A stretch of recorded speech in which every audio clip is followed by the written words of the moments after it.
President Trump signing an executive order today, setting a 30-day deadline for companies to lower the cost of prescription drugs in the United States. Yeah, that move is expected to bring intense pushback from the pharmaceutical industry.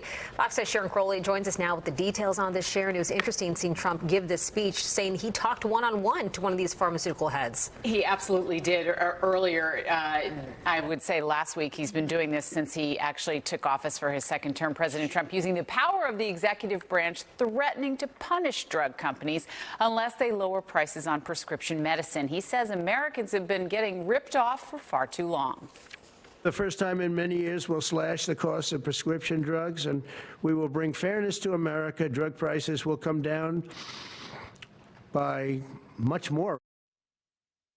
Well, President Trump signing an executive order setting a 30-day deadline for drug makers to electively lower the cost of prescription drugs, do it voluntarily in the U.S. or face new limits down the road over what the government will pay. Now, the new policy will likely only cover some Medicare drugs such as cancer infusions along with weight loss medications like Ozempic, but the administration says it could deliver massive savings. The move is expected to bring intense pushback, as we said, from the pharmaceutical industry, which argues that any loss in profit would slow down research and innovation and force increased reliance on China.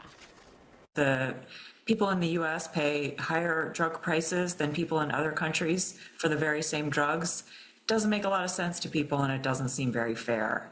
So the president is taking another swing at this so-called most favored nation pricing for prescription drugs, which aims to tie U.S. drug prices to lower prices in other countries that will presumably help to save U.S. patients money. The U.S. is by far the biggest drug market in the world. And so pharmaceutical companies are going to do what it takes to protect that market share and protect the revenues that they're getting in the United States. So instead of lowering U.S. prices, we can envision increasing prices to other countries.